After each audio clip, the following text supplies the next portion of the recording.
On a un rôle très important à jouer. Puis justement, tu sais, en fait, c'est de s'assumer. Puis on a le syndrome de l'imposteur, en fait, tu sais, parce que je veux pas, justement, on entend, ah, ben c'est un milieu d'hommes, ça va être difficile à percer. Ah, c'est un. Tu sais, il y a plein de stéréotypes, mais en fait, est-ce que toi, tu te fais confiance? Est-ce que toi, tu aimes ça? Tu sais, moi, ce que je dis aux gens, c'est que si la construction, ça te passionne, vas-y. Si ça te passionne pas, vas-y pas. Parce que sincèrement, là, c'est pire qu'une garderie, là.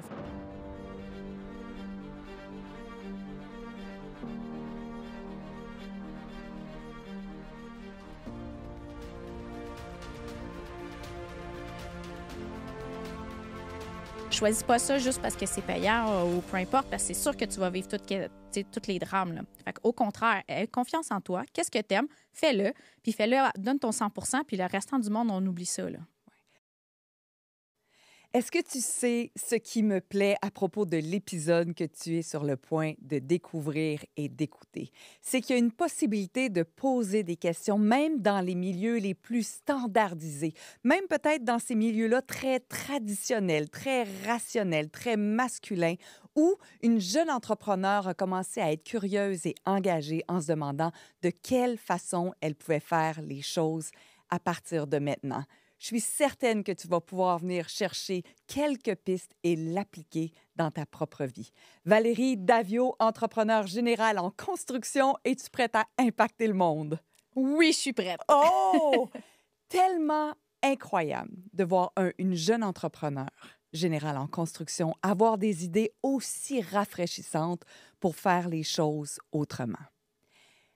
Ça fait longtemps que tu es dans le domaine de la construction. Ça fait déjà la moitié de ta vie que tu es dans le domaine de la construction. Oui. Tu as commencé à l'âge de 16 ans. Oui. Qu'est-ce qui t'a fait vibrer et qu'est-ce qui t'a fait découvrir ce monde-là? Oh mon Dieu. Je me plais à dire, en fait, que je suis née avec des capes d'acier. Vraiment, là, je suis fille d'entrepreneur en construction. Mon père aussi est charpentier menuisier. Fait que j'ai toujours été dans le milieu... c'est ça. J'ai suivi mon père partout. On a fait des flips ensemble. Il m'a montré à travailler de mes mains, tous ces éléments-là. Fait que c'est ça. Fait que t'es né avec des capes d'acier dans les pieds, ça t'a fait vibrer, t'as trippé avec ton père et t'as décidé d'en faire ta profession aussi.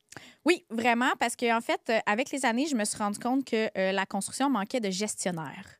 On a beaucoup d'exécutants, mais on manquait de gestionnaires. Puis en fait, je pense que c'est une des solutions aux enjeux qu'on a en construction. C'est vrai? Oui. Donc, plus de gestionnaires avec plus de créativité, parce que c'est ça que tu as envie d'amener dans le milieu de la construction. De créativité puis de gestion des ressources. Parce que le milieu de la construction, en fait, c'est un travailleur qui va taper des clous. Fait que, je veux dire, c'est un humain avant tout. Puis si on n'a pas de bons gestionnaires, bien, c'est sûr que c'est difficile d'avoir des bons résultats avec les ressources humaines. Là, on va juste aller reculer un petit peu, puis après, on va revenir avec toute cette créativité que tu avais peut-être déjà à l'époque où tu étais dans un OBNL qui s'appelle les Ailes de la construction. Est-ce que tu peux me dire ce que c'était exactement? Oui, en fait, les Ailes de la construction, c'est un organisme qui vise à promouvoir les femmes du milieu de la construction. Fait que c'est sûr qu'il y a plusieurs objectifs. En fait, briser l'isolement, créer des rassemblements, parler des choses, mais en fait, qu'on ne parle pas. Parce qu'il y a quand même, comment je peux dire, les femmes ne sont pas toujours les bienvenues dans l'industrie. Fait que, tu sais, de savoir qu'on n'est pas seul, c'est vraiment important. Puis comment on peut s'entraider à aller plus loin. Est-ce qu'il y a encore des sujets tabous dans le monde de la construction? Ah, mon Dieu, on préfère un épisode juste là-dessus. C'est vrai. Est-ce que tu en as quelques-uns juste en tête pour mettre la table? Bien, justement, les femmes, il y en a plusieurs qui croient encore que les femmes n'ont pas leur place dans l'industrie. Ouch! Ça me fait un peu mal à l'intérieur. Donc, c'est encore... Tu fais face, toi aussi, des fois, au regard des hommes? Je te dirais que moins, parce que puisque je suis entrepreneur, je choisis mes clients, donc j'attire des clients qui sont prêts à ça. Fait que je te dirais que je le vis moins que quand j'étais employée, mais oui, je te dirais que ça arrive beaucoup plus souvent qu'on le pense. OK. Lara, peut-être, est-ce que tu as quelque chose en tête qui s'est produit d'un client envers toi alors que tu es peut-être jeune en construction? Là? Oui, en Ouais. fait, j'ai des clients qui ne voulaient pas travailler avec moi. Aussi direct que ça. Ils te voient arriver sur le chantier. Ah, même pas au premier téléphone, parce que, tu sais, veux pas, on planifie le chantier, on parle, palpage, jase, on s'en va là. Les clients raccrochaient, ils appelaient mes patrons, puis ils étaient comme, mais je veux pas travailler avec elle. Sans avoir vu ton travail. Sans avoir rien vu. Sans avoir vu ta fougue, ton intelligence, puis ta gestion de projet. Ouais.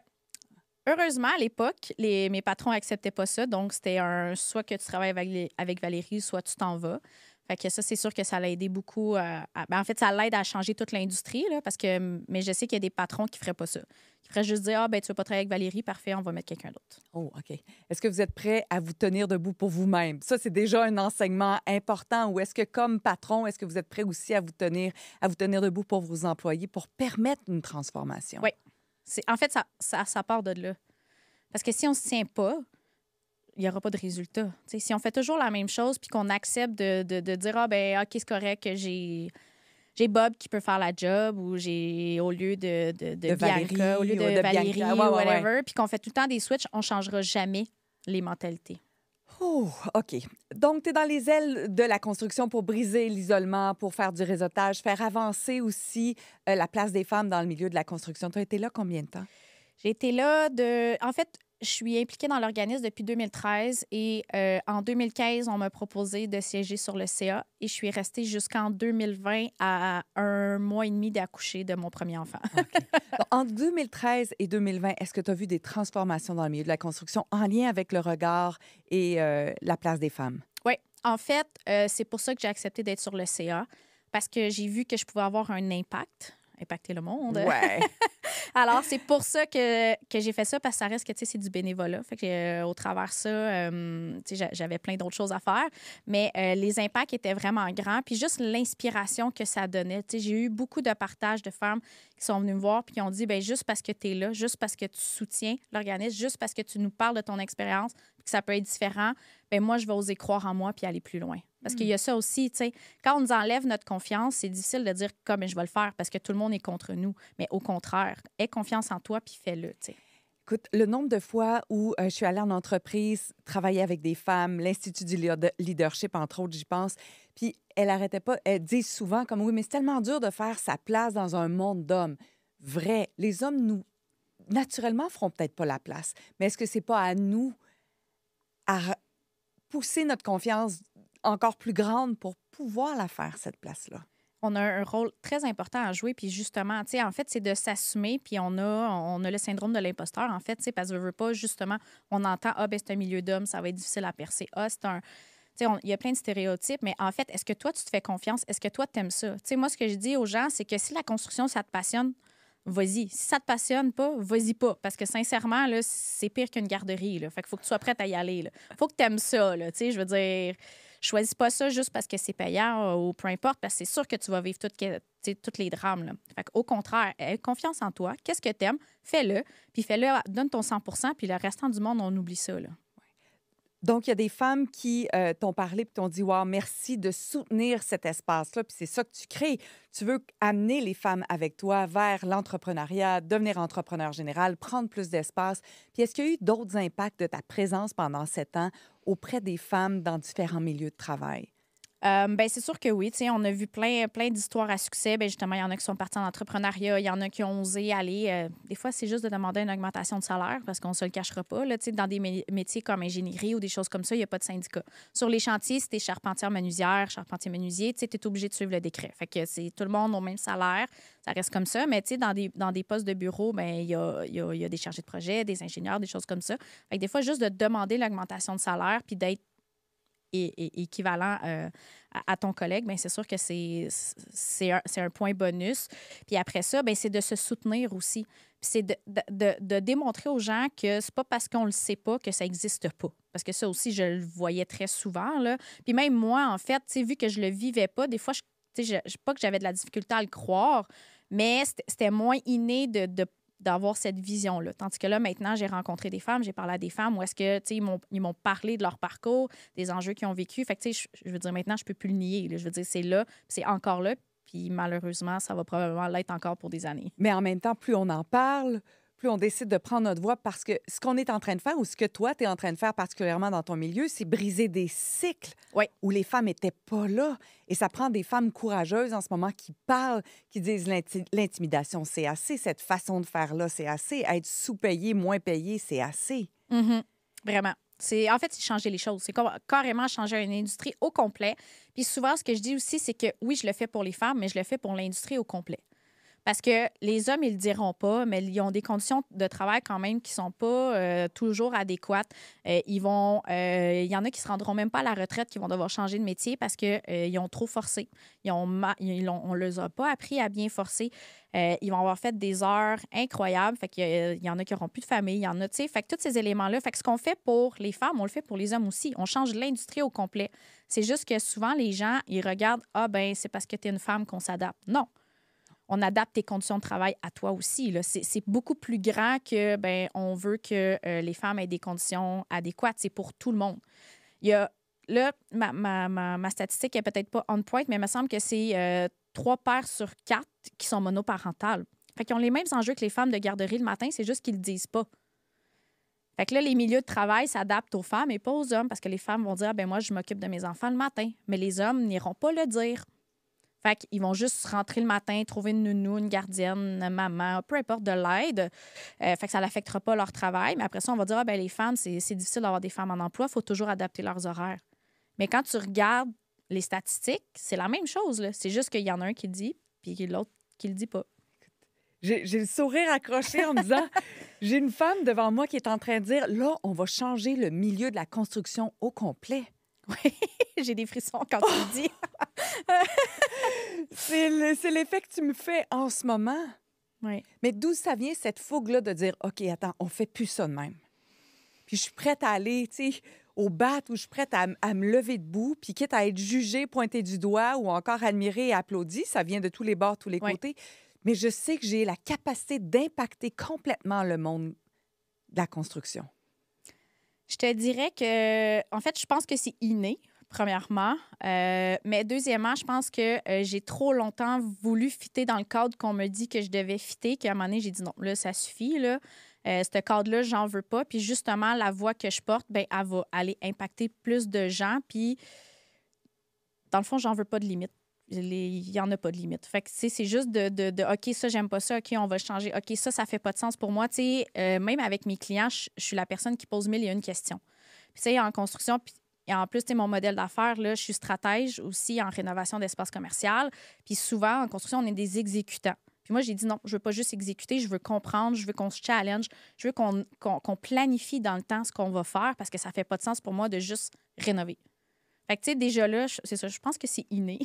Puis le mot stratège en construction, c'est comme stratège en construction. C'est un nouveau titre, ça? Oui, je me suis autoproclamée stratège.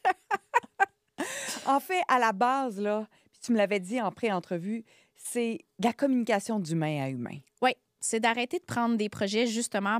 C'est pas une machine à saucisses, là. T'sais, oui, le rénover, ça reste que c'est un côté plus technique, mais on rénove pour qui? Pour un humain. Puis, tu sais, moi, je travaille avec des entreprises. En fait, je rénove pour une entreprise qui a un entrepreneur, mais derrière l'entrepreneur, il y a un humain, tu sais. Puis lui, ben c'est lui qui supporte la business, c'est lui qui supporte le projet, c'est lui. Puis, faut le prendre en considération, tu sais. Fait que puis on l'a dit tantôt aussi, les travailleurs, c'est des humains. Fait que pourquoi on fait juste pas se parler d'humain à humain, là?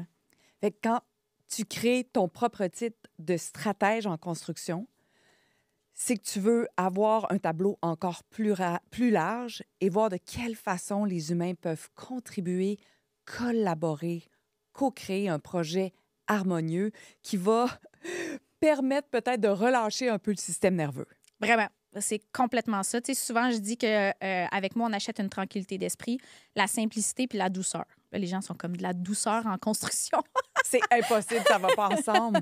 Oui, mais c'est mon objectif. Est-ce que j'y arrive toujours? Non, parce que ça reste que c'est des gros enjeux. Tu sais, je veux dire, c'est de l'argent quand même, c'est du stress. C'est justement budgets, tu t'occupes, toi, de rénovation, entre autres, de pignon sur rue. Exactement. De création de rénovation sur pignon sur rue. Oui, exact. Fait que, tu sais, c'est quand même, tu sais, stressant, mais tu sais, ce que je dis à mes clients souvent, c'est on va à la guerre ensemble. Tu sais, comme je te laisserai pas dans tes problèmes et tout, je vais t'arriver avec des solutions, on va regarder, puis des fois, tu sais, on est pris, là, je veux dire, je peux pas réinventer la roue, c'est ça qui est là, puis on n'a pas le choix, sauf que comment on peut l'attaquer pour que ça fasse du sens pour la personne qui regarde, tu sais, à qui paye en bout de ligne le projet, là. Parce que c'est pas parce que pour moi, ça fait du sens que ça le fait pour l'humain, justement, pour lequel on fait le projet. Fait que, tu sais, c'est de considérer comment je peux dire ça?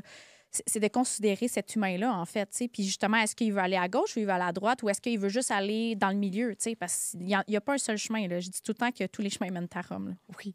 Puis ce que je vois avec toi, c'est la question, la conscience, la présence, l'humanité, la douceur, tout ça ensemble, là, contrairement à ce on peut imaginer, ça va aussi avec la construction. Oui, vraiment.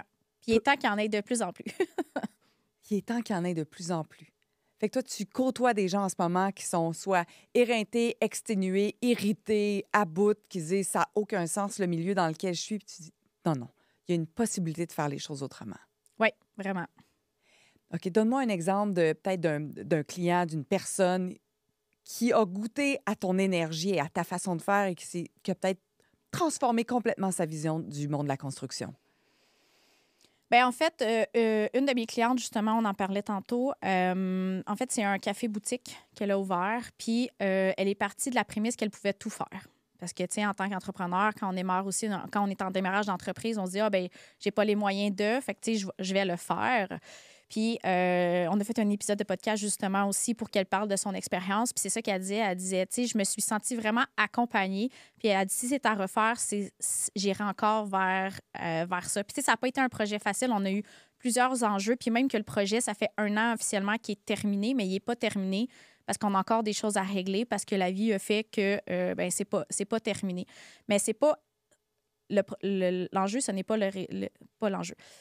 Ce n'est pas le résultat qui compte, c'est comment j'ai accompagné cette cliente-là dans tous ces enjeux-là. Tu as parlé du podcast. Là, on ne parlait pas du podcast ici. Tu as créé un podcast Oui. parce que tu as décidé aussi de changer les choses avec ta voix. Oui. Donc, si tu ne peux pas jouer avec tout le monde puis co-créer avec tout le monde sur des chantiers de construction, tu t'es vraiment posé la question, comment je peux changer la donne d'une autre façon? Oui.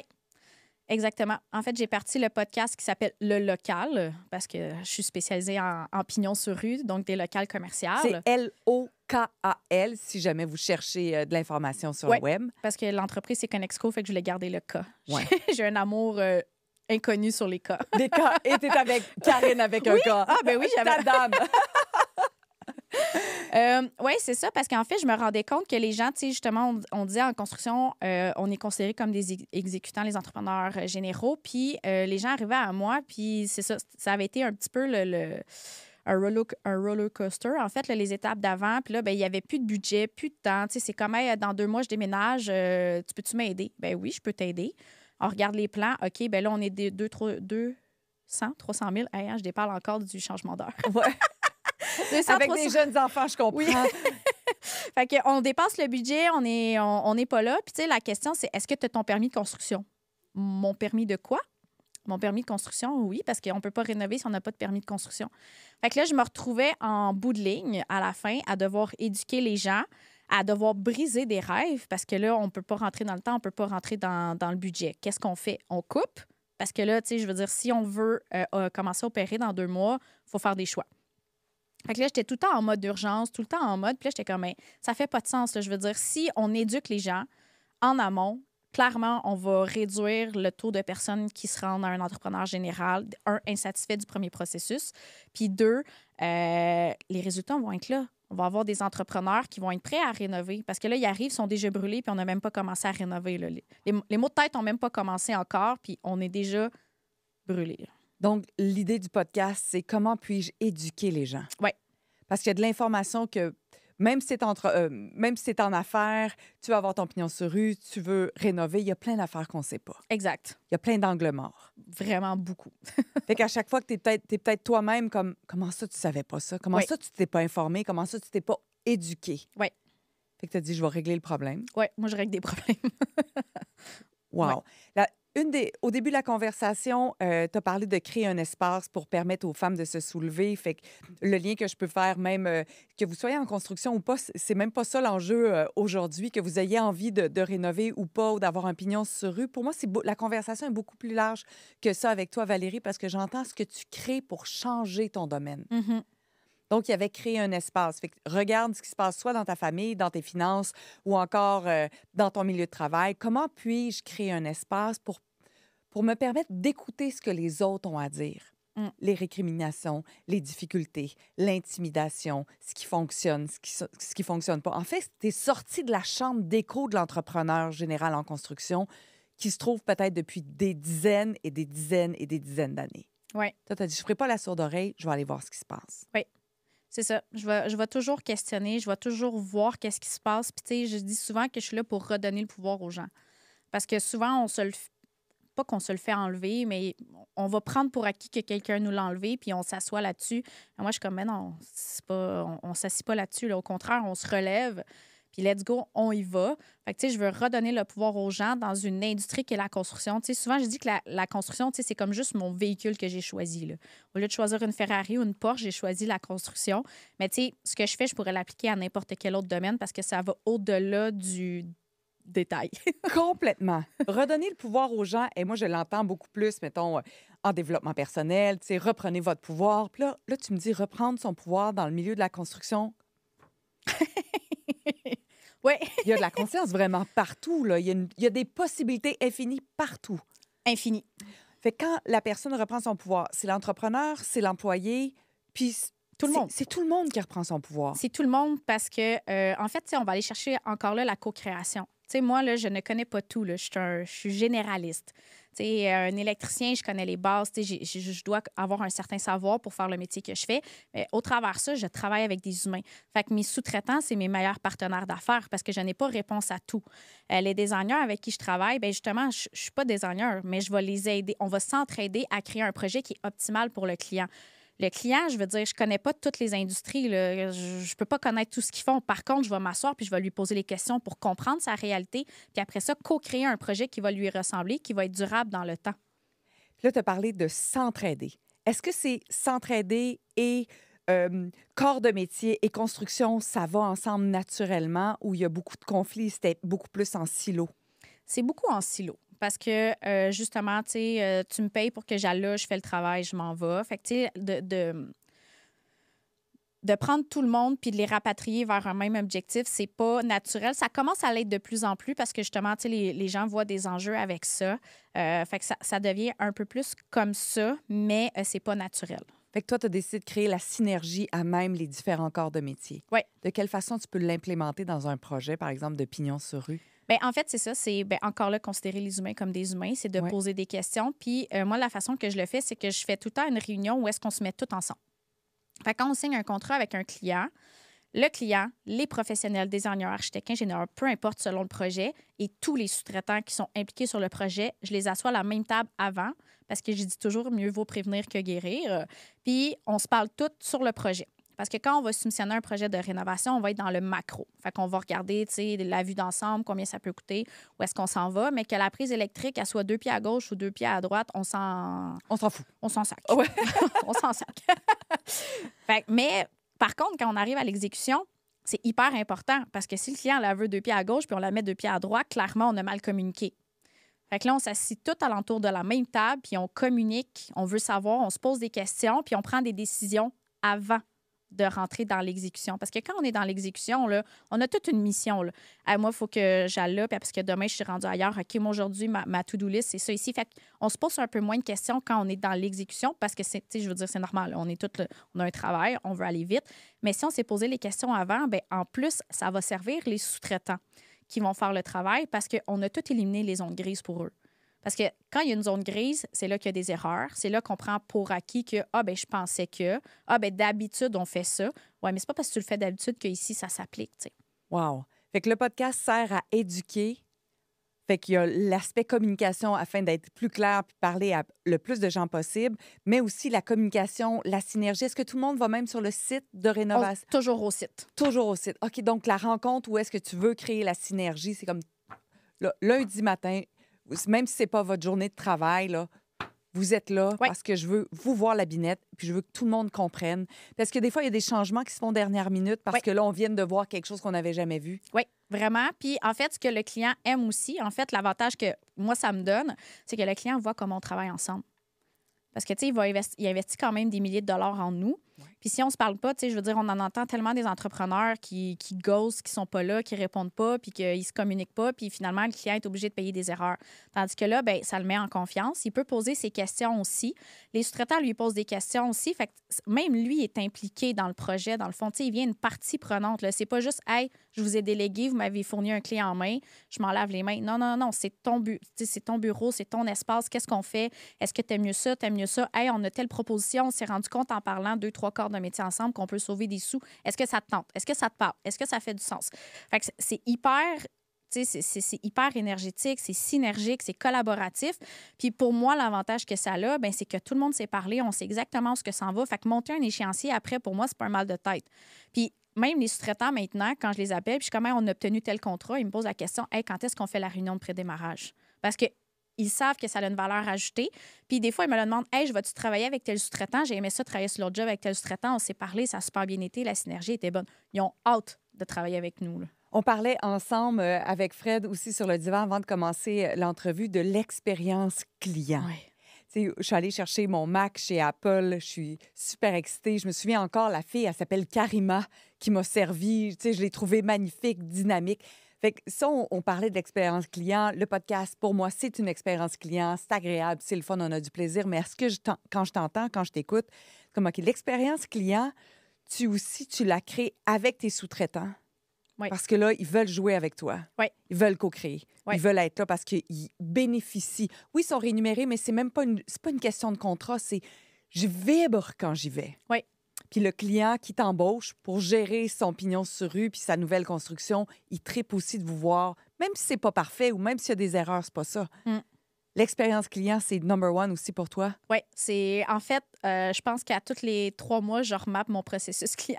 C'est vrai? Mon expérience client, oui. C'est quelque chose qui est vraiment super important. Puis j'essaie toujours, tu sais, d'upgrader ça pour aller la coche d'au-dessus parce qu'en même temps, c'est ce qui fait la satisfaction client. Parce que arriver à la fin puis que le client il me dise ouais ben moi j'ai vraiment pas aimé ça, c'est pas ma paye pantoute. T'as beau avoir encaissé le chèque, avoir un super haut contrat, tu veux que ça soit joyeux et léger. Joyeux et léger. Puis tu sais, je travaille avec des entrepreneurs, fait qu'ils ont pas le temps. Tu sais, je veux dire, fait que, tu sais, de courir après de l'information, pour eux, c'est une perte de temps. Fait que, tu sais, moi, qu'est-ce que je peux faire pour que le client ait l'information qu'il a besoin, pour qu'il se sente à l'aise, qu'il sente que, tu sais, justement, il y a une tranquillité d'esprit, que ça soit simple, que ça soit doux. Fait que, tu sais, vraiment, comment je peux l'apporter? Puis, tu sais, on essaie plein d'affaires, là. Tu sais, des fois, on fait de l'automatisation, des fois, c'est un téléphone, des fois... Tu sais, on est encore en expérimentation parce qu'on n'a pas le processus parfait. Puis, en même temps aussi, ça dépend de la personne. Tu sais, il y en a qui veulent savoir, ils veulent que tu les appelles. Il y en a qui c'est un texto, ça suffit. Il y en a qui veulent rien savoir pendant 2 semaines parce qu'ils te font confiance à 100 puis c'est correct, tu sais. Appelle-moi juste s'il y a une urgence. Fait que c'est de l'adaptation, mais c'est ça à la fin qui fait que mes clients sont comme OK, wow, Val, je vais te référer ou je veux encore faire un autre projet avec toi. Wow. L'expérience client aussi, ça va au-delà de tu m'appelles pour agrandir, par exemple, ta construction, ta rénovation, ton local, ton pignon sur rue, peu importe. Tu vas prendre le temps de t'asseoir parce que tu veux pas juste leur vendre un projet. Non. Tu veux t'assurer que ce que tu vas leur vendre, c'est bon pour eux. Oui. C'est pas juste d'aller chercher un contrat, là. Non, vraiment pas. En fait, j'en prends pas de contrat juste pour aller chercher un contrat. C'est aussi simple que ça. Quand je vois qu'il n'y a pas de fit, quand je vois que quand je pose des questions, tu sais, j'ai l'air d'un extraterrestre puis que la personne est comme, mais pourquoi tu me poses des questions? Je suis comme, OK, ça le fera pas. Je serai pas la bonne pour toi. Je serai pas la bonne personne. Tu as renoncé à des gros contrats comme ça? Oui. Justement, il y a une semaine, j'ai renoncé à un contrat, justement. La cliente, elle m'appelait, puis elle était comme, OK, ben là, je suis prête, OK, on s'en va là, non, non. Puis après ça, elle me ghostait pendant 2-3 semaines. Puis après ça, elle me rappelait, hey, vous allez être là quand? Je suis comme, ben j'ai besoin de toi, là. Moi, ça me prend telle information. Je vais être là quand j'aurai l'information. Puis là, à un moment donné, ça suivait pas. Fait qu'on avait beaucoup de difficultés. Fait qu'à un moment donné, j'ai dit, moi, je me retire du projet. Je me retire, ça fonctionne pas, on s'en va pas à bonne place.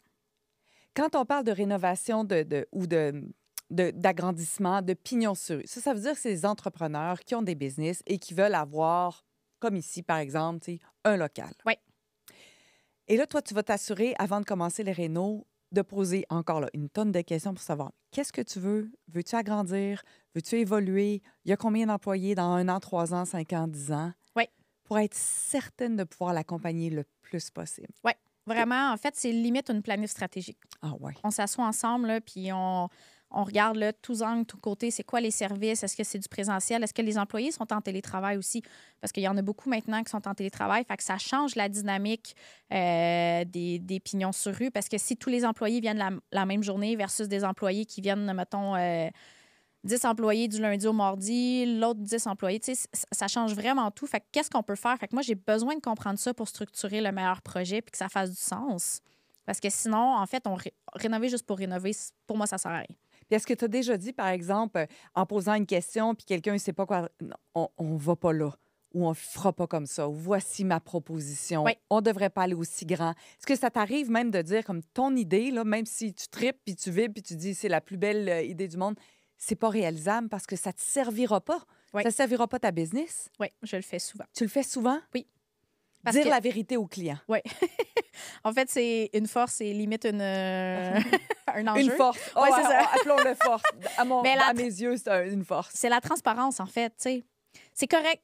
Tu sais, je veux dire, si le client veut vraiment ça, je vais le faire, là, tu sais. Je veux dire, en bout de ligne, ça reste qu'on va le faire. Mais par contre, je vais lui avoir expliqué les impacts que ça va avoir dans sa business sur ces éléments-là. Puis aussi, je vais y avoir fait un peu des baby steps. Tu sais, comme si tu veux t'en aller là, teste donc ça avant. Parce qu'au moins, on va tourner de bord avant que ça allait coûter trop cher ou qu'on ait été trop loin puis que ça ne réponde pas à ton besoin.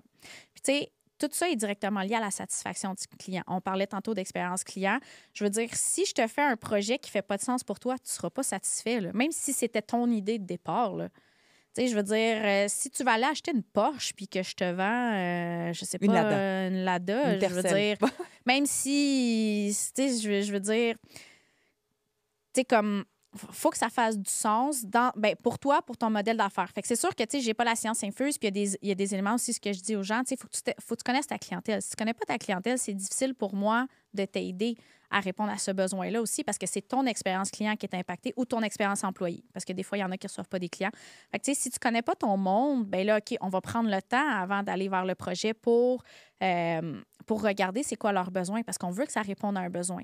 Puis si, c'est ça, même si c'est ton idée, puis qu'on s'en va à quelque part, mais à la fin, tu es comme, ah, ben finalement, c'était pas à ça que je m'attendais. On n'est pas plus winner, là. Fait qu'on est mieux d'être mieux préparé en amont, vraiment. Puis, tu sais, la stratège que tu es aussi s'assure probablement de la viabilité du projet. Oui. Le nombre de clients qui rentrent. Oui. Combien ça va coûter toutes ces rénovations-là. Combien de temps ça va prendre avant de devenir rentable. Tu t'assures comme... Oui. Est-ce que vous avez le plan là? C'est pas juste d'avoir un pignon sur rue. Non, c'est vraiment tout bord, tout côté. Même la diversification des revenus. Oui, ça, c'est mon dada. C'est vrai. Fait que ça veut dire que même dans n'importe quel business avec qui tu travailles, n'importe quel entrepreneur, tu vas dire, OK, mais comme par exemple le gym. Oui. C'est l'exemple incroyable que tu donnais. Oui. Oui, tu as un membership, mais est-ce que tu peux vendre des bouteilles d'eau? Oui. Est-ce que tu peux vendre des snacks? Qu'est-ce que tu peux faire de différent? Oui, vraiment. Fait que, tu sais, en fait, c'est de regarder l'espace, de regarder le modèle d'affaires, puis de dire, OK, avec ça, qu'est-ce qu'on peut faire? Parce que l'expérience client, en fait, c'est de bien servir son client. Si on est capable, un peu comme quand on commande en ligne. Tu sais, des fois, ils vont me dire dépense 15 de plus sur la livraison gratuite. Comment on peut augmenter le panier d'achat pour le même client au même endroit? Fait que ça vient augmenter son expérience client parce que sinon, lui va être obligé d'aller chercher ce service-là ailleurs. Mais toi, ça augmente ta rentabilité parce que pour le même client, tu dépenses moins en marketing, tu as moins d'acquisition de clients à faire, tu t'en vas dans la rétention client. Puis pour avoir de la rétention client, ça prend ton expérience client. Fait qu'est-ce qu'on peut faire avec ton espace, ton modèle d'affaires pour augmenter le panier d'achat de ton client? Mais là, on parle pas de clous, puis on parle même pas d'agrandissement ni de peinture, là. Non. Toi, tu as juste commencé à dire, je peux faire et offrir tellement plus. Exactement. Puis en fait, c'est un peu ça. Les gens voient le local comme une dépense et le sous-utilisent. Mais en même temps, c'est un actif. Ça peut devenir un actif, ça peut devenir un retour sur investissement, ça peut être tellement plus qu'il faut arrêter de le voir comme ça. Fait que moi, j'ai dit, bien, les espaces commerciaux, c'est mon dada, j'aime ça. Diversification de revenus. Puis, tu sais, c'est là, en fait, que j'ai décidé de m'auto-proclamer stratège. Parce qu'en le faisant avec mes clients, j'étais comme, tu sais, je suis pas entrepreneur en général. Tu sais, quand je dis ça aux clients, ils sont comme, bien, les entrepreneurs en général, justement, ils tapent des clous, ils vont rénover. Fait que là, il fallait que je me trouve un titre qui parle. Je sais pas si ça parle tant, mais en tout cas, ça parle plus que juste entrepreneur. Qu'est-ce que je trouve fascinant, vraiment, c'est d'aller de voir comment tu évolues, puis tu fais évoluer ta créativité. Puis je l'ai dit d'emblée en commençant l'entrevue, ta fraîcheur, pour juste dire, attends, il y a plein de choses que je peux créer, être, faire dans mon milieu. Vraiment. Qui peut être rigide pour certains. Ah, c'est ça. Moi, je construis l'avion en descendant. Des fois, je trouve que je descends longtemps. Mais c'est ça exactement. C'est d'enlever les cadres puis de dire, OK, mais les choses qu'on fait depuis les dernières années, est-ce que c'est nécessairement bon? Est-ce que ça nous sert? Puis souvent, bien, on est juste rendu ailleurs, tu sais. Est-ce que tu t'es mis un défi, puis il n'y a pas de bon, il n'y a pas de mauvais dans ma question, si tu n'as rien, c'est bien correct, mais est-ce que tu t'es mis un but, un défi ou quelque chose à atteindre où tu vas dire mission accomplie? Ça ne veut pas dire un chiffre d'affaires, là. dans ta carrière de stratège en construction? En fait, je pense que c'est quand les gens vont parler de ça puis qu'ils vont savoir que ça existe. Fait que, tu sais, en fait, tu sais, moi, je l'ai mis comme être la référence là-dedans parce que, comme on parlait d'emblée tantôt, tu sais, si tu as cette information-là, elle existe ailleurs. Tu sais, c'est pas juste moi qui la connais, là, je veux dire, elle existe, mais elle existe chez plusieurs personnes. Rares les personnes, à part ceux qui sont passés par le processus, qui vont avoir l'information. Fait que, tu sais, en fait, c'est un peu de devenir la référence. Là. Tu sais, quand les gens vont dire, OK, tu rénoves, appelle Valérie, là, je pense que le mot va s'être assez passé qu'il y a autre chose à faire que juste suivre le processus standard. Wow, tu as réellement choisi d'impacter le plus que tu pouvais le milieu de la construction. Oui. Refaire les façons de faire, re-questionner, revisiter, tout changer. Oui, on sort la masse puis on démolit tout. On démolit et on reconstruit. Ah, OK, là. On le dit en développement personnel, mais là, on vient de comprendre que c'était aussi possible physiquement. Vraiment.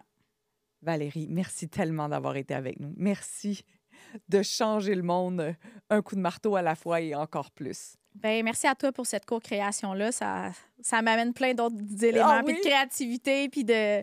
Oui, on peut aller encore plus loin. Alors, Valérie Daviau, stratège et entrepreneur en construction. You rock!